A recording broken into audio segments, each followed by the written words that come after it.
So another topic that I know everyone's always very interested to hear about, it's your favorite, I know, Michelle, commitment transparency. So just to kick it off with a little background, I know last year, you all know NIH posted a new guide notice providing some clarification on the requirements for other support and really emphasizing that other support is all of the resources in support of a researcher's research endeavors. And so our overall goal in doing that was really just to increase transparency around this longstanding policy and make sure that people really are providing all the right information.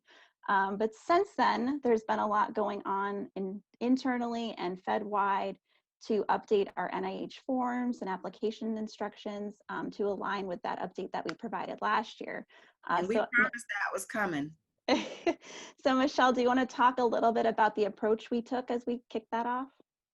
Sure, I can talk about it, and you should feel free to jump in as well, because I think this was just truly a huge partnership. I have to give a lot of credit and thanks and kudos to my colleague in at NSF, because NSF, Gene Feldman, and I and my team, we really worked really hard to try to align ourselves and make sure that whatever was coming out in the J-Core report, which we finally did get that report, was aligned and really embodied that transparency piece.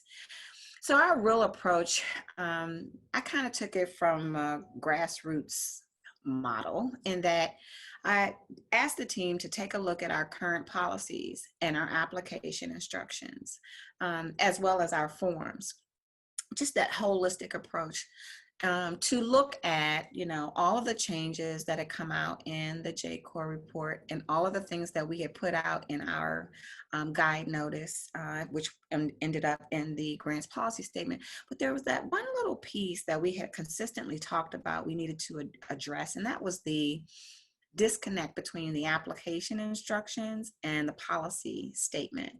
So we looked at our biosketch, we looked at our other support, and of course, financial conflict of interest and foreign component. And we really tried to tease those pieces out, because a lot of times what we see and what we think about is the fact that we have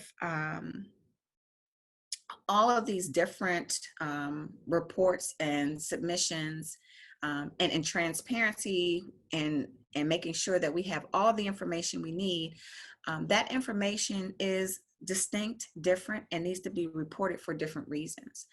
So the outcome of the request, this grassroots request that I kind of made of the staff, was, let's go ahead and clarify existing policies. Let's just be crystal clear what we mean by we want all resources and all other support, right? And then on top of that, if there are other areas within our forms that may just give us some pause on, oh, well, do they mean submitted in the biosketch or the other support form? Let's tease those pieces out. And so there were areas in the biosketch that we thought, we really don't need research support in the biosketch. Let's take that out and put it in the other support form. Then on top of that, we wanted to address a few areas in kind contributions and gifts and the purpose really of those kinds of things. When we looked at the application instructions, we saw that we do need to make sure that whatever is in the application instructions, that needs to match the forms as well. People don't really need to be jumping back and forth to see what NIH means. So we really did reformat the biosketch a little bit, and we've added elements to the other support. And because we wanted to make sure that whatever we're collecting in other support, that's in that form, and the instructions will match that. Whatever's in the biosketch, that's in that form, and the instructions will match that. When we collect FCOI, that's in that format, and we would and the instructions would match that. And every piece of what we did just really is aligning. The stars are aligning, I hope. And then what we did was we really did update that format, not only to add various pieces or move things around. But we wanted to align with NSF so that when our recipients look at these forms, they see a similar format of that of our colleagues at NSF, and we're hoping that that will grow and expand. I mean, this really is a true effort to streamline, be consistent in our approach. And we know that, we will continue to do specific presentations on the changes that we're making to our forms.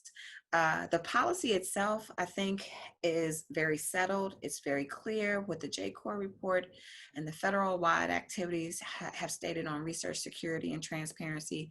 NIH has experienced a great deal of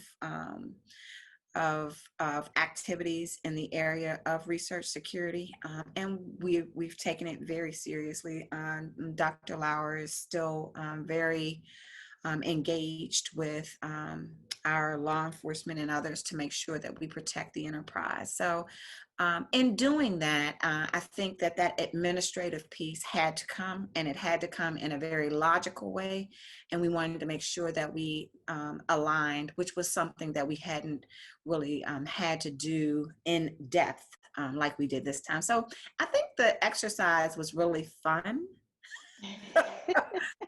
And I think that, despite the new look and feel of some of the forms, I do believe that our recipients, you guys, will be very pleased with the fact that we did try to make sure that those policies aligned with the instructions, that align with the form, and then provided that consistent approach and look and feel with our colleagues at NSF. So we're hoping to have this done within the next month or so.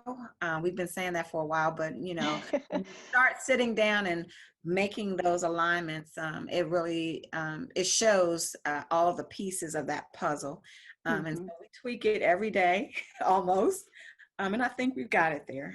Because the one thing I've always believed is that if we put out a policy or we put out a application instruction that generates more questions than answers, we haven't done our due diligence. So it takes us a minute, but when we get it out, we want it to be as close to right as it can be.